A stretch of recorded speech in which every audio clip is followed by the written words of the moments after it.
दर्पण सूत्र सिद्ध करना सीखेंगे हम लोग। इससे पहले भी हम लोग दर्पण सूत्र सिद्ध किए थे, तो वो दूसरा तरीका था, और आज जो हम लोग सिद्ध करेंगे वो दूसरा तरीका है। तो दर्पण सूत्र कहते किसको हैं, पहले ये बताओ। कोई आदमी बता सकते हैं कि दर्पण सूत्र किसको कहते हैं? कोई अगर पूछ दिया कि दर्पण सूत्र क्या है तो क्या बताएंगे? किसी दर्पण में वस्तु दूरी, प्रतिबिंब दूरी या फोकस दूरी निकालने के लिए सूत्र का प्रयोग करते हैं। हाँ, उसको ऐसे भी कह सकते हैं, बैठ जाओ, किसी दर्पण में, है ना, किसी दर्पण के फोकस दूरी, वस्तु दूरी या प्रतिबिंब दूरी में जो संबंध होता है उसी को हम दर्पण सूत्र कहते हैं। या उसको ऐसे बोल सकते हैं कि दर्पण की फोकस दूरी, वस्तु दूरी और प्रतिबिंब दूरी में संबंध बताने वाले सूत्र को दर्पण सूत्र कहते हैं। हम उतना भी कह सकते हैं। तो इसको थोड़ा डिटेल में हम लोग जानेंगे कि दर्पण सूत्र होता क्या है। जैसे देख लीजिए, यहाँ हम बनाते हैं एक क्या, अवतल दर्पण। यह एक अवतल दर्पण है। इसका मुख्य अक्ष बना लिए। ये क्या होगा, इसका ध्रुव होगा। ये क्या होगा, फोकस होगा। और ये क्या है, वक्रता केंद्र यानी सेंटर ऑफ कर्वेचर। इसको थोड़ा सा और आगे बढ़ा देते हैं। मान लो कि यहाँ पे कोई वस्तु रखी हुई है, ठीक है, एक वस्तु ए बी यहाँ पे रखा हुआ है और इसका प्रतिबिंब यहाँ पर बनता है। ए डैश बी डैश इसका प्रतिबिंब बनता है। तो अब इसमें हमको देखना है कि क्या क्या है। तो सबसे पहले वस्तु दूरी। तो वस्तु दूरी कहाँ से कहाँ तक है? वस्तु जहाँ रखा हुआ है वहाँ से ध्रुव तक की जो सबसे कम दूरी होती है उसको हम क्या कहते हैं? वस्तु दूरी कहते हैं। और वस्तु दूरी को हम किस चीज़ से लिखते हैं? वस्तु दूरी को क्या लिखेंगे हम? वस्तु दूरी को यू लिखेंगे। तो वस्तु दूरी यहाँ पर क्या है? A P. क्या होगा? A P. ए पी वस्तु दूरी हो गई। उसके बाद प्रतिबिंब दूरी देख लेते हैं। तो प्रतिबिंब दूरी कौन सी हो जाएगी, बताओ कोई आदमी? Very good. प्रतिबिंब दूरी यानी कि V से उसको निरूपित करते हैं और लिखेंगे कहाँ, मतलब जहाँ पर प्रतिबिंब है वहाँ से लेकर ध्रुव के बीच की जो सबसे कम दूरी होगी, न्यूनतम दूरी जिसको बोलते हैं, वही क्या होगा? प्रतिबिंब की दूरी कहलाएगी, यानी प्रतिबिंब दूरी कहलाएगी। तो यहाँ पे क्या होगा? A डैश P होगा। क्या होगा? A डैश P होगा। और फोकस दूरी किसको कहते हैं? फोकस से ध्रुव के बीच की जो सबसे न्यूनतम दूरी होती है, सबसे कम दूरी होती है, उसको क्या कहते हैं? फोकस दूरी कहते हैं। तो फोकस दूरी को किस चीज़ से निरूपित किया जाता है? स्मॉल f से निरूपित किया जाता है। तो इसको हम लिखेंगे स्मॉल f, या हम इसको ये भी लिख सकते हैं FP। क्या लिख सकते हैं? FP भी लिख सकते हैं। इतना चीज़ समझ में आ गया। और C, ये वक्रता त्रिज्या किसको कहते हैं? ये भी देख लेते हैं हम लोग। वक्रता त्रिज्या C से लेकर, यानी सेंटर ऑफ कर्वेचर से लेकर ध्रुव के बीच की जो सबसे कम दूरी होती है या न्यूनतम दूरी उसको बोलेंगे, उस दूरी को हम क्या बोलते हैं? वक्रता त्रिज्या। और उसको R से निरूपित किया जाता है, कैपिटल R से। और इस R को हम लिख सकते हैं, क्यों? R को CP लिख सकते हैं और प्लस CP बराबर क्या लिख सकते हैं? 2F लिख सकते हैं। 2F लिख सकते हैं कि नहीं लिख सकते हैं? क्योंकि हम जानते हैं कि वक्रता त्रिज्या और फोकस दूरी में कुछ संबंध होता है। क्या संबंध होता है? तो वक्रता त्रिज्या जो है वो फोकस दूरी का दुगुना होता है, या हम यूं कह सकते हैं कि फोकस वक्रता त्रिज्या का आधा होता है, यानी कि फोकस दूरी जो होती है वो वक्रता त्रिज्या की आधी होती है। यहाँ तक समझ में आ गया? क्लियर। तो अब हमको सिद्ध करना है, क्या सिद्ध करना है? 1/f बराबर 1/u प्लस 1/v। कहने का मतलब हुआ कि F, V और U फोकस दूरी, प्रतिबिंब दूरी और वस्तु दूरी में संबंध हमको स्थापित करना, और यही संबंध क्या कहलाता है? दर्पण सूत्र कहलाता है। इसको प्रमाणित करने का कई तरीका होता है। तो आज हम लोग एक नया तरीका सीखेंगे, देखते हैं कि कैसे इसको हम लोग प्रमाणित करते हैं। और ये करेंगे हम किसके लिए? अवतल दर्पण के लिए। तो यहाँ पर हम एक अवतल दर्पण बनाएंगे। इसकी भाषा भी लिखनी पड़ती है। तो भाषा में क्या लिखेंगे? जो मैं बोलूँगा वो भाषा होगी इसकी। और बोलना क्या कि जो तस्वीर बनाई जाती है, यहाँ पे जो हम फिगर बनाएंगे तो फिगर में हमने क्या क्या बनाया, क्या किया, वही उसकी भाषा होती है। उसी चीज़ को हम लिख देंगे तो वो उसकी भाषा हो जाएगी। तो यहाँ पे मान लेते हैं कि एम डैश, तो उसमें लिखेंगे माना कि एम डैश एक अवतल दर्पण है। ठीक है,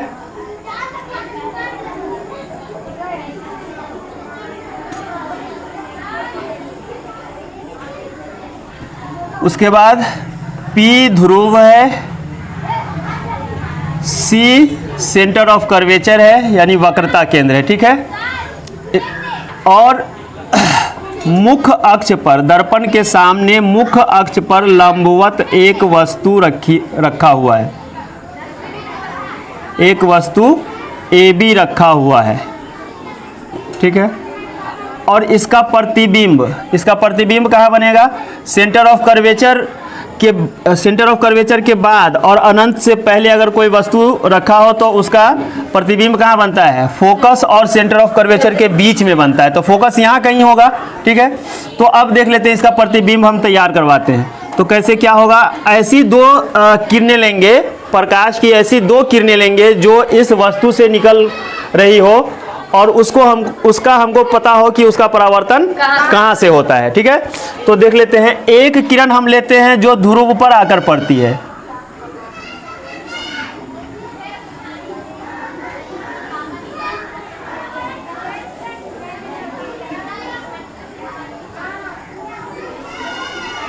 तो ध्रुव पर आकर जो प्रकाश की किरण पड़ती है तो उसका परावर्तन कैसे होता है, कोई बताएगा? हाँ, वेरी गुड। मुख्य अक्ष के साथ जितना डिग्री का कोण बनाकर आती है उतना ही डिग्री का कोण बनाकर परावर्तित हो जाती है। तो ये यहाँ से मुख्य अक्ष से जितना डिग्री का कोण बनाकर आया उतना ही डिग्री का कोण बनाकर क्या होगा, परावर्तित हो जाएगी। दूसरी एक किरण हम लेंगे जो सेंटर ऑफ कर्वेचर से होकर आती हो, वक्रता केंद्र से होकर आती हो। तो वक्रता केंद्र से होकर आने वाली किरण का परावर्तन कैसे होता है? हाँ, वेरी गुड। जिस पथ पर वह आती है उसी पथ पर लौट जाती है, वापस लौट जाती है। तो यहाँ एक किरण लेंगे सेंटर ऑफ कर्वेचर से होकर, ये किरण यहाँ आई, तो ये किरण आ रही है, तो जब ये रिटर्न होगी तो जिस पथ पर आ रही है उसी पथ पर रिटर्न हो जाएगी। तो इसका मतलब है कि यही इसका क्या हो जाएगा, परावर्तित किरण हो जाएगी। और हम जानते हैं कि जब परावर्तित किरणें यानी कि दर्पण से परावर्तन के बाद एक दूसरे को जिस बिंदु पर काटती है वही उसका प्रतिबिंब बनता है। तो इस बिंदु पर काट रही है तो इस बिंदु से मुख्य अक्ष पर लंब डाल देंगे, वही इसका प्रतिबिंब हो जाएगा। तो यहाँ पर एक लंब डाल देते हैं। तो ये प्रतिबिंब का नाम हम कुछ भी दे सकते हैं, EF देना हो, XY देना हो, जो मर्जी दे लीजिए। यहाँ पे हम A डैश और B देते हैं। क्या देते हैं? A डैश B डैश, यानी कि हमारा वस्तु हो गया क्या, AB, और प्रतिबिंब क्या हो गया, A डैश B डैश। तो इसमें लिखेंगे क्या, अगर हमको लिखना हो, इसकी भाषा लिखनी हो तो क्या लिखेंगे? लिखेंगे माना कि M डैश एक अवतल दर्पण है जिसका ध्रुव P है, जिसका वक्रता केंद्र C है। मुख्य अक्ष पर दर्पण के सामने AB एक वस्तु लंबवत रखा हुआ है जिसका प्रतिबिंब A डैश B डैश बना। इतना लिखेंगे। वो तो तुम लोग लिख लोगे ना भाषा, ये लिखाने की ज़रूरत तो नहीं है। इसमें जो चीज़ हम बनाए हैं वो उसी को भाषा में लिख देना है। फिर से एक बार सुन लो कि M डैश एक अवतल दर्पण है। माना कि M डैश एक अवतल दर्पण है जिसका ध्रुव P है, जिसका वक्रता केंद्र C है। मुख्य अक्ष के ऊपर दर्पण के सामने AB एक वस्तु लंबवत रखा हुआ है जिसका प्रतिबिंब A डैश B डैश बनता है। ठीक है, उसके बाद लिखेंगे जिसमें वस्तु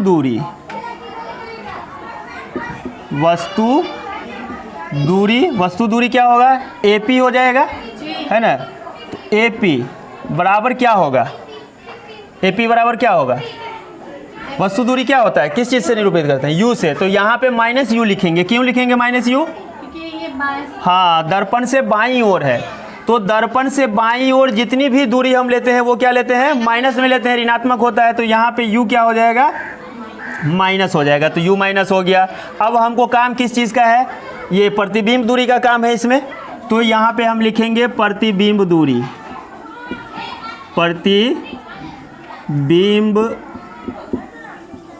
प्रतिबिंब दूरी क्या होगा, प्रतिबिंब दूरी तो a डैश p होगा, क्या होगा a डैश p, तो बराबर क्या होता है v होता है, v लिखेंगे। तो यहाँ पे v नहीं लिखेंगे बल्कि माइनस v लिखेंगे। क्यों लिखेंगे माइनस v, क्योंकि दर्पण के बाईं ओर है।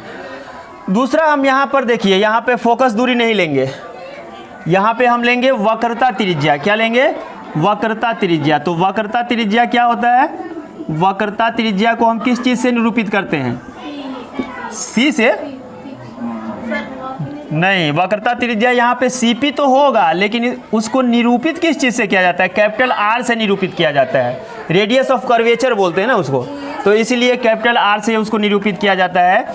तो यहाँ पे हम -R लिखेंगे। क्यों -R लिखेंगे, क्योंकि ये दर्पण के बाईं ओर है। और एक चीज़ हम लोग जानते हैं कि centre of radius of curvature और फोकस दूरी में कुछ संबंध होता है। तो r बराबर क्या होता है, 2f होता है, r बराबर 2f होता है। तो यहाँ पे -r है, तो क्या हो जाएगा -2f हम लिख सकते हैं इसको, -r बराबर -2f लिख सकते हैं ना।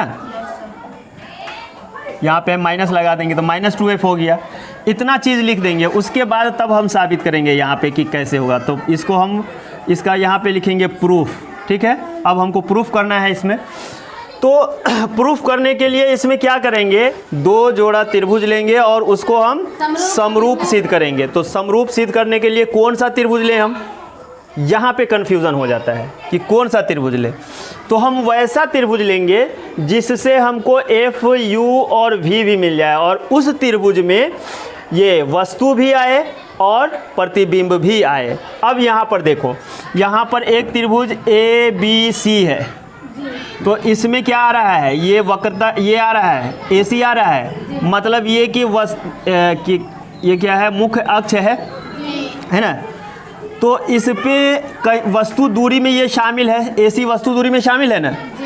AC वस्तु दूरी कितनी है, AP है, लेकिन उसमें AC भी शामिल है, ठीक है, और इसमें ये भी शामिल है, क्या, वस्तु भी शामिल है। दूसरा हम लेंगे A dash B dash C, अगर इस त्रिभुज को पकड़ते हैं तो इसमें भी शामिल है, वस्तु दूरी जो है इसमें भी शामिल है। और उसके बाद ये क्या इसमें शामिल है, प्रतिबिंब शामिल है ना।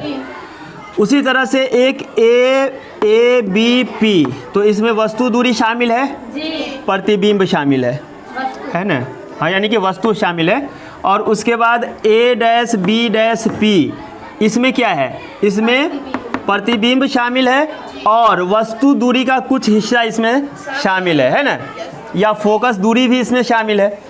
अब अगर हम एक और त्रिभुज है जैसे BCP, ये भी त्रिभुज बना हुआ है ना, तो BCP को अगर हम लेते हैं तो इसमें ये क्या कहते हैं, त्रिज्या तो शामिल है, लेकिन इसमें न ही प्रतिबिंब शामिल है और न ही वस्तु शामिल है। और हमको सिद्ध करने के लिए वस्तु भी चाहिए, प्रतिबिंब भी चाहिए, और ये यानी कि फोकस दूरी और वस्तु दूरी और प्रतिबिंब दूरी भी चाहिए। तो यहाँ पे कंफ्यूज नहीं होना है, असल वही चीज़ तुम लोगों को समझा रहे हैं कि कंफ्यूजन कैसे दूर हो। तो कंफ्यूजन दूर करने के लिए ध्यान देंगे, इस चीज़ का ध्यान रखेंगे कि ऐसा त्रिभुज पकड़ेंगे जिसमें या तो वस्तु हो या प्रतिबिंब शामिल हो हर हाल में। अब ये त्रिभुज हम लेंगे तो इसमें तो प्रतिबिंब शामिल नहीं है, तो इससे हम सिद्ध नहीं कर सकते हैं। सिद्ध करने के लिए हमको क्या लेना पड़ेगा, ऐसा त्रिभुज लेना पड़ेगा जिसमें वस्तु भी शामिल हो और प्रतिबिंब भी शामिल हो। यहाँ पर क्लियर हो गया, ये कन्फ्यूज़न दूर होना चाहिए। ये कन्फ्यूज़न दूर हो गया तो एकदम आसान है बनाना, कोई दिक्कत नहीं है। तो अब पहले हम पकड़ेंगे 2 त्रिभुज जिसमें वस्तु भी शामिल हो और प्रतिबिंब भी शामिल हो। तो हम लोग ले लेते हैं पहले त्रिभुज ABP, त्रिभुज ABP और त्रिभुज A dash B dash P में, A dash B dash P में, इस दोनों में क्या है, इस दोनों में देख लेते हैं कि ये वाला कोण जो है ये वाला कोण के बराबर है, है कि नहीं? क्योंकि जितना डिग्री का कोण बनाकर आई है उतना ही डिग्री का कोण बनाकर परावर्तित हो गई है, तो उस हिसाब से भी बराबर है। दूसरा कि अगर ये क्या है, ये हमारा ये जो है मुख्य अक्ष, ये इस पर अभिलंब है और ये आपतित किरण है और ये परावर्तित किरण है, तो ये आपतन कोण हुआ और ये परावर्तन कोण हुआ। तो आपतन कोण बराबर होता है परावर्तन कोण के, तो उस हिसाब से भी ये कोण इस कोण के बराबर हो गया। समझ में आई बात कि नहीं समझ में आई? तो यहाँ पे हम लिखेंगे कोण ए पी बी बराबर है कोण ए डैश पी बी डैश के। बोलो तुम लोग भी बोलो। तो क्यों बराबर है ये? तो परावर्तन के नियम से, परावर्तन के लिख देंगे यहाँ पे, परावर्तन के नियम से, परावर्तन के नियम से यह बराबर है। हो गया।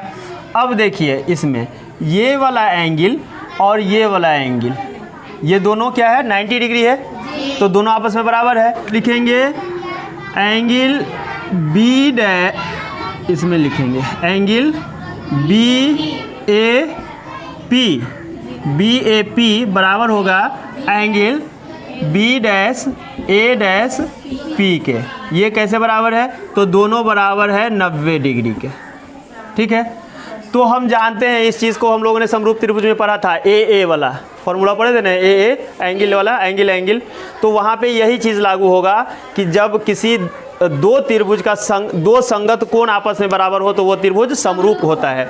तो इसलिए यहाँ पे हम लिखेंगे, इसलिए त्रिभुज ए बी पी समरूप होगा त्रिभुज ए डैश बी डैश पी के। कैसे समरूप होगा? तो वो चीज़ यहाँ पे हम लिख देंगे ए समरूपता, यहाँ पे लिख देंगे ए समरूपता। समझ में आ रही है बात? एकदम आसानी से ऐसा इसको समझो, इस तरह से पढ़ो कि याद हो जाए। अभी याद करने का मतलब तुम समझ जाओ इस चीज़ को कि कभी भी तुमको ज़िंदगी में अगर सिद्ध करना पड़े तो फिर किताब देखने की ज़रूरत ना पड़े, ऐसे ही सिद्ध कर लो। तो हमको लगता है कि तुम लोग आसानी से सिद्ध कर लोगे इस चीज़ को, जितना हम समझा रहे हैं इस हिसाब से। एकदम समझ में आ गया? असल कन्फ्यूज़न वहीं पे होता है कि कौन त्रिभुज को हम पकड़ें। तो बताए थे कि ऐसा त्रिभुज को पकड़ना है जिसमें वस्तु शामिल हो और प्रतिबिंब शामिल हो, और ऐसा त्रिभुज नहीं पकड़ेंगे कि जिसमें वस्तु या प्रतिबिंब दोनों में से कोई शामिल ही ना हो। ऐसा त्रिभुज पकड़ेंगे जिसमें या तो वस्तु शामिल हो या प्रतिबिंब शामिल हो। समझ गया? बस इतना ट्रिक याद रखना। तो ये समरूपता, अब ये दो त्रिभुज समरूप सिद्ध हो गया, तो समरूपता का नियम क्या कहता है? उसका गुण क्या कहता है? उसका गुण कहता है कि जब दो त्रिभुज आपस में समरूप होंगे तो उनकी संगत भुजाओं का अनुपात क्या होता है? बराबर होता है। ये चीज़ पढ़ाए थे।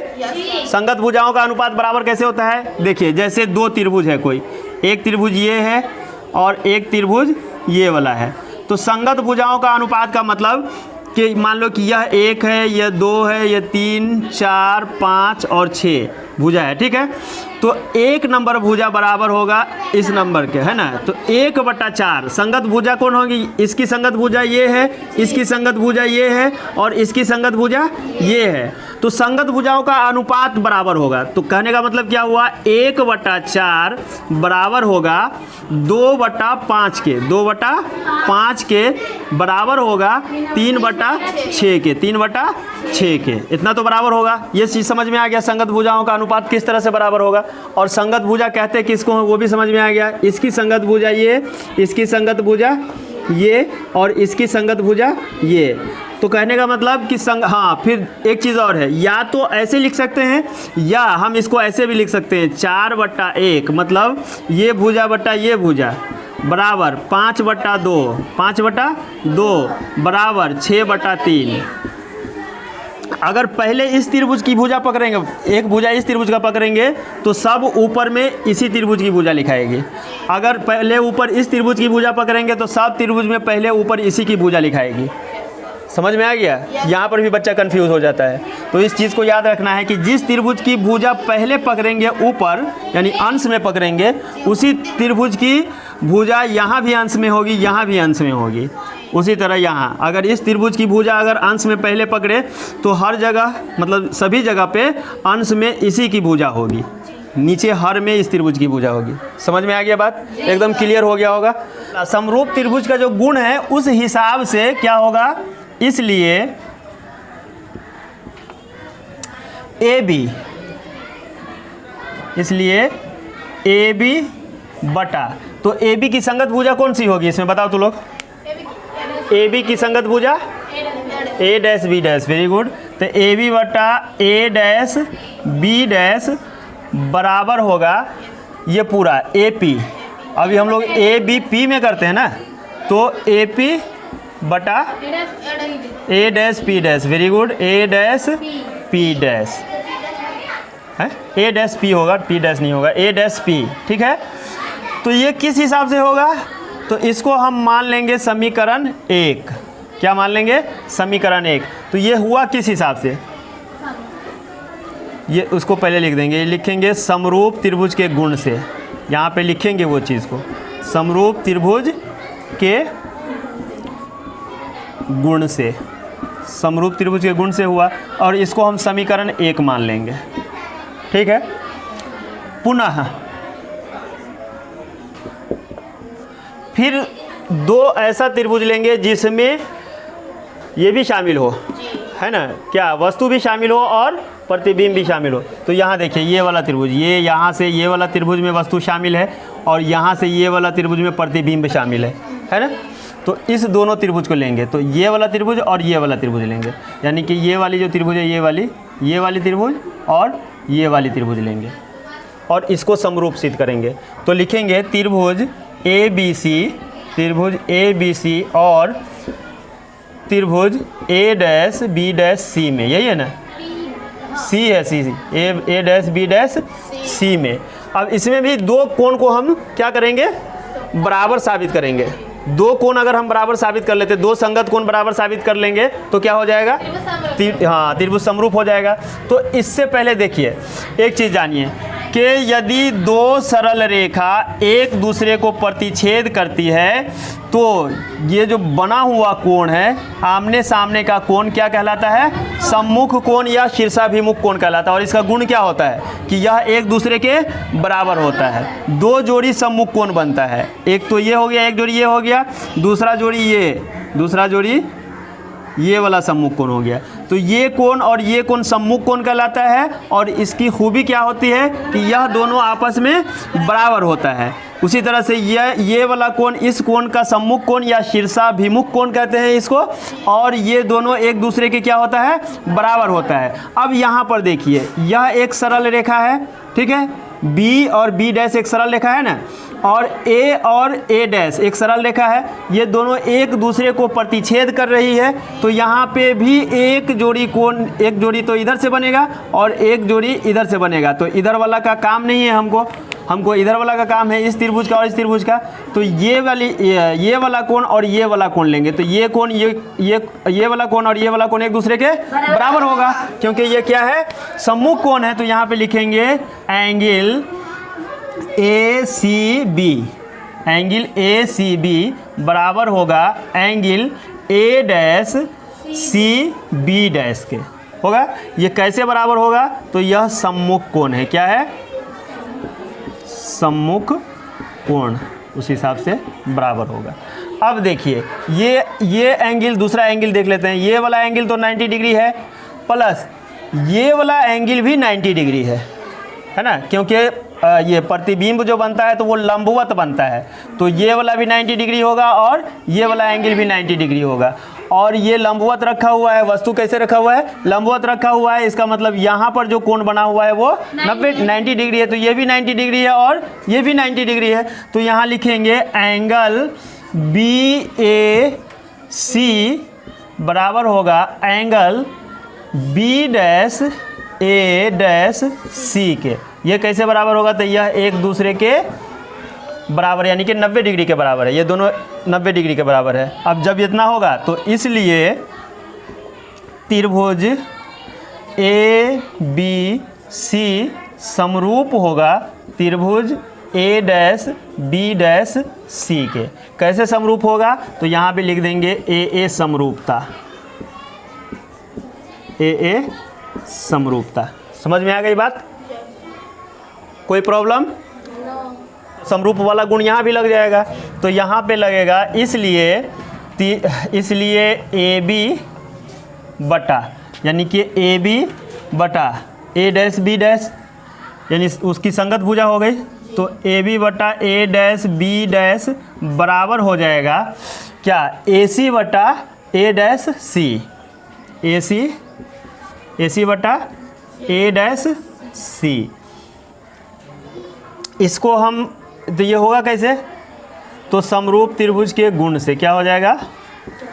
समरूप त्रिभुज के गुण से, ठीक है। इसको हम समीकरण 2 मान लेंगे। नोट कर लिया सब आदमी इसको?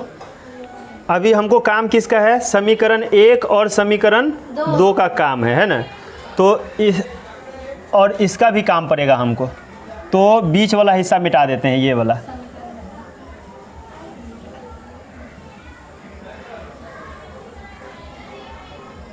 इसको भी मिटा देते हैं। इतना तो समझ में आ गया ना पूरा? अब खुद से सिद्ध कर लोगे? अब यहाँ पे एक चीज़ होता है, क्या होता है कि 2 समीकरण में अगर उसका बायां पक्ष बराबर हो तो दायां पक्ष भी उसका बराबर हो जाएगा। कोई दायां पक्ष बराबर है तो बायां पक्ष भी बराबर हो, या दायां पक्ष का एक भाग और बायां पक्ष का एक भाग बराबर हो तो दायां पक्ष का दूसरा भाग और बायां पक्ष का दूसरा भाग भी बराबर हो जाता है। समझ में आया? तो यहाँ पे क्या होगा? समीकरण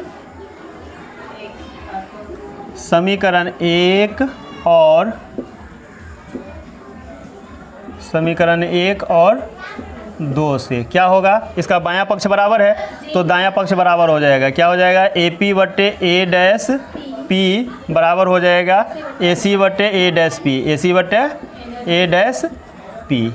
इतना हो गया? समझ में आ गया? अब इसको मिटा, हाँ ए डैश सी होगा, ए डैश सी। अब इसको हम लोग सिद्ध करते हैं। अब यहाँ से तुम लोग सिद्ध कर सकते हो?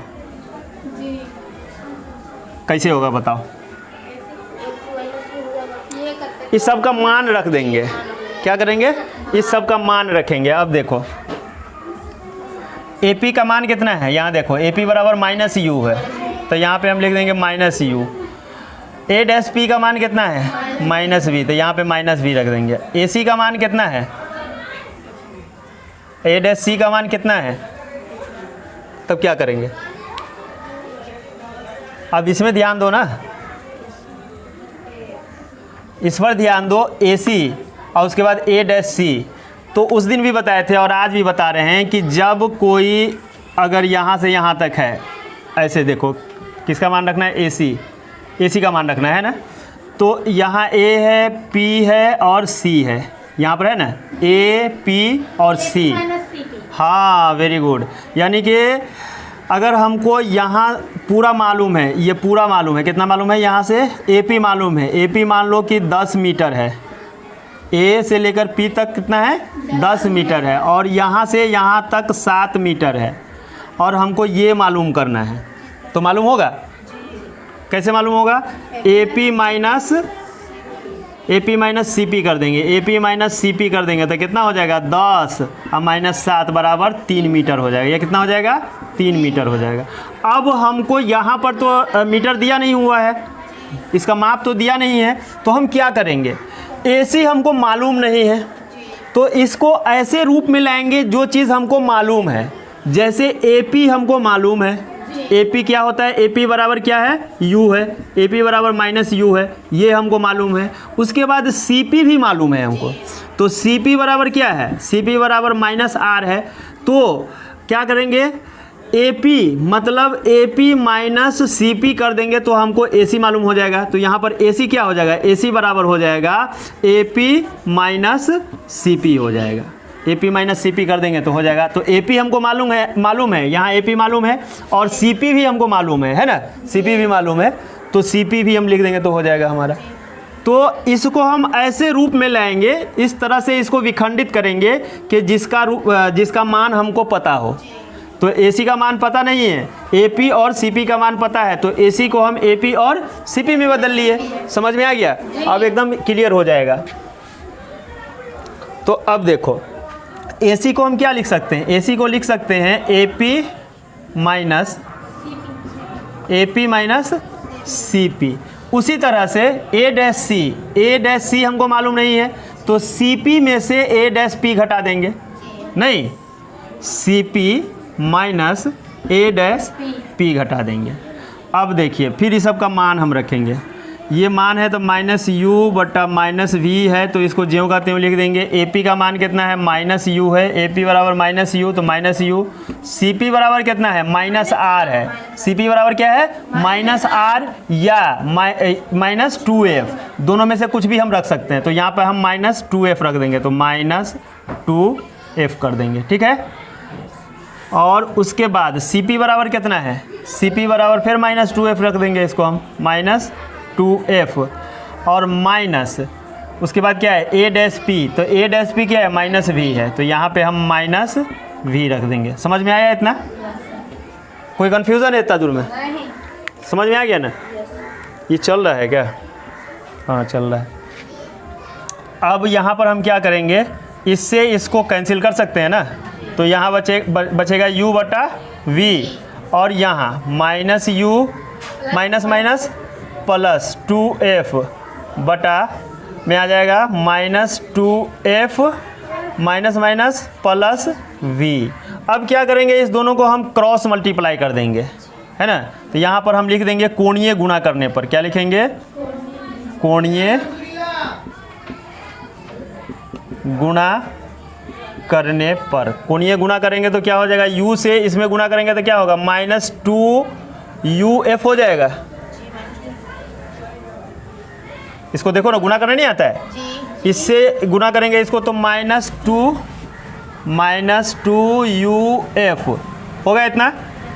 उसके बाद प्लस प्लस प्लस प्लस होगा तो प्लस UV, और उसके बाद V से ऊपर वाले में गुणा करेंगे तो माइनस UV क्या हो जाएगा, माइनस UV, और उसके बाद प्लस 2F हो जाएगा, प्लस 2VF हो जाएगा, 2VF। इतना समझ में आया। अब यहाँ पर देखो क्या करेंगे कि ये वाला माइनस 2UF है तो इसको हम इधर ले जाएंगे तो प्लस हो जाएगा, ये वाला माइनस UV है तो इसको इधर लाएंगे तो क्या हो जाएगा, प्लस हो जाएगा। तो इधर इसको जब उधर ले जाना है तो इसको लिखेंगे यहाँ पर UV प्लस, इस माइनस वाला को इधर लाना है तो इधर लाके इसको हम प्लस में लिख लेंगे UV, ठीक है, समझ में आ रहा है। और उसके बाद ये 2VF है तो ये 2VF लिख के उसके बाद इसको उधर ले जाएंगे तो प्लस वाला हो जाएगा, तो इसको लिखेंगे 2UF लिखेंगे, ठीक है। अब एक UV और एक UV कितना हो जाएगा, 2UV बराबर हो जाएगा, यहाँ पे 2 कॉमन ले लेंगे, 2VF है और 2UF है तो कॉमन लेंगे ना एक ठो, तो इस दोनों में अब ये दोनों जुड़ेगा थोड़े, ये VF है UF है, लेकिन हम 2 कॉमन तो ले सकते हैं इसमें से कि नहीं ले सकते हैं, तो 2 कॉमन लेंगे तो यहाँ बच जाएगा VF प्लस UF बच जाएगा। इतना समझ में आया। अब इस 2 से ये 2 कैंसिल हो जाएगा, अब बचेगा क्या, UV बराबर VF प्लस UF। इतना समझ में आया। अब क्या करेंगे, इतना भी सिद्ध हो गया हमारा दर्पण सूत्र जो है ना, ये सिद्ध हो गया। अगर इतना भी लिख देंगे तो हमारा दर्पण सूत्र सिद्ध है, ऐसा नहीं है कि नंबर नहीं देगा, नंबर देना है, यही दर्पण सूत्र होता है। इसको भी हम दर्पण सूत्र कह सकते हैं, ये भी संबंध बता रहा है, ठीक है। लेकिन इसको थोड़ा सा और इजी करने के लिए क्या करेंगे, हाँ, कि कोई भी अगर समीकरण है तो समीकरण के दोनों साइड में बायां पक्ष और दायां पक्ष 2 साइड होता है, तो दोनों साइड में बराबर संख्या से या तो हम बराबर संख्या को या तो जोड़ सकते हैं, बराबर संख्या को घटा सकते हैं, या बराबर संख्या से गुणा कर सकते हैं, या बराबर संख्या से भाग दे सकते हैं, दोनों साइड में, दोनों पक्षों में। तो यहाँ पर वही चीज़ हम करेंगे, या तो बराबर संख्या से करेंगे या फिर किसी लेटर से करेंगे, ए से हो, बी से हो, क से हो, ख से हो, अलिफ से हो, बे से हो, किसी भी चीज़ से कर सकते हैं, ठीक है। तो यहाँ पर हम क्या करेंगे, दोनों पक्षों में लिख देंगे, दोनों पक्षों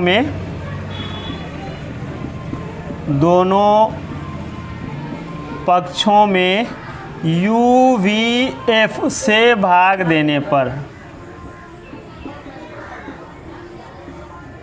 भाग देने पर क्या हो जाएगा, यू वी बटे हो जाएगा यू वी एफ बराबर हो जाएगा वी एफ बटे you V F plus U F बटा यू वी एफ। अब यहाँ देखो, इस एफ से इस एफ को निपटा दो, इस यू को इस यू से निपटा दो, वी एफ को वी एफ से निपटा दो, यू वी को यू वी से निपटा दो, तो बच क्या जाएगा ले दे के, यहाँ 1 बचेगा, 1/f बराबर 1/u प्लस क्या बचेगा 1/v बचेगा। यही तो तुमको सिद्ध करना था, यही सिद्ध करना था ना, ये हो गया प्रूव्ड।